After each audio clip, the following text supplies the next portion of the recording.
బండ్లిలో oil వేసుకొని కొంచెం ఆవాలు, శనగపప్పు, తర్వాత దీన్ని కొంచెం వేయించనివ్వాలి.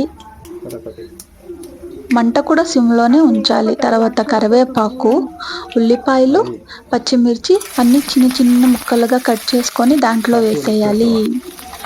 మంట మాత్రం సిమ్లోనే ఉండాలి, గుర్తుంచుకోవాలి. తర్వాత మనం గరిట వేసి తిప్పుతూ ఉండాలి, ఎందుకంటే అడగంటిపోతుంది.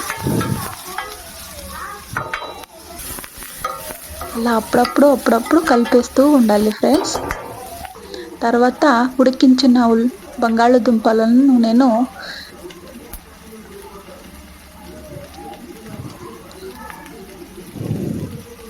పొట్టొల్చి ప్రిపేర్ చేసి పెట్టుకున్నాను.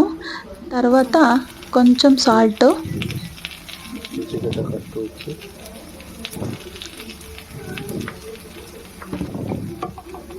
దాంట్లోనే కొంచెం పసుపు కూడా యాడ్ చేస్తున్నాను. దీన్ని బాగా ఫ్రై చేసుకొని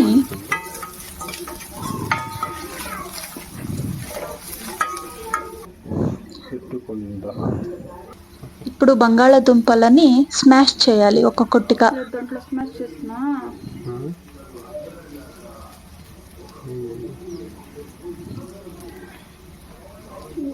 గుర్తుంచుకోండి, మంట మాత్రం సిమ్లోనే ఉండాలి. ఇలా కూడా స్మాష్ చేయవచ్చు.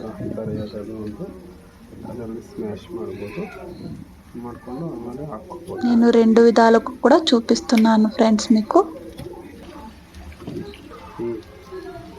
తర్వాత అన్నిటినీ ఒక దాంట్లో వేసేసి బాగా మిక్స్ చేయాలి.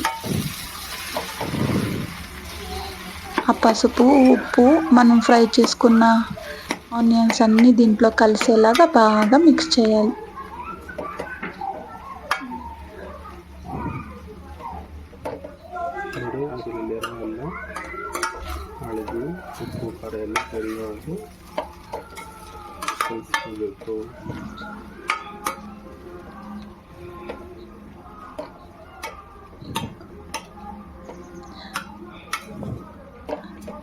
ఇలా స్లోగా అన్ని ముక్కలకు పట్టేలాగా బాగా కలపాలి.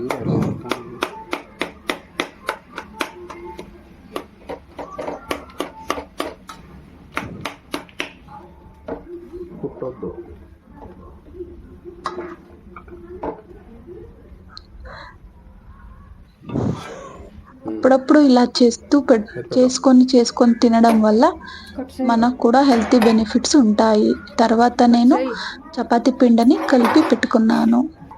దీన్ని చిన్న చిన్న ఉండలుగా చేసుకొని బాగా రుద్దుకోవాలి. కొంచెం ఆయిల్ వేసుకొని దీన్ని ఇప్పుడు రుద్దుకోవాలి. ఇప్పుడు కొంచెం ఆయిల్ వేసుకొని ఈ షేప్లో మనము చుట్టేసి రుద్దుకోవడం వల్ల చపాతీలు చాలా సాఫ్ట్గా వస్తాయి. చపాతీ పిండిని నేను మైదా వేయలేదు. మైదా వేస్తే ఆరోగ్యానికి హానికరం వల్ల నేను ఉత్త గోధుమ పిండి మాత్రమే వాడాను. మీరు కూడా అలాగే చేయండి. మైదా ఎందుకంటే మైదా తినడం వల్ల అనారోగ్యాలు వస్తాయి.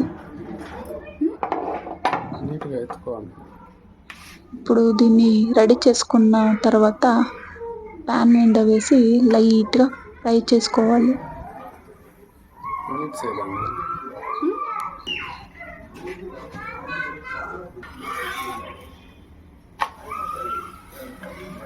చపాతీ అనేసే కాదు, దోశ కానీ పూరీ కానీ దేంట్లోనైనా ఈ కాంబినేషన్ బాగుంటుంది. ఇప్పుడు ఫ్రై అయిపోయింది చపాతీ. 2 సైడ్లు కూడా బాగా ఫ్రై చేసిన తర్వాత ఒక ప్లేట్ తీసుకోవాలి. ఇప్పుడు కొంచెం పళ్ళెం వేసుకొని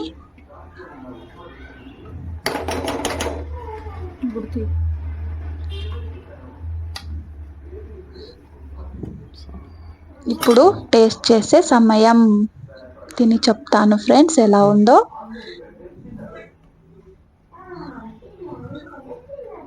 నేను తినేసాను. చాలా బాగుంది.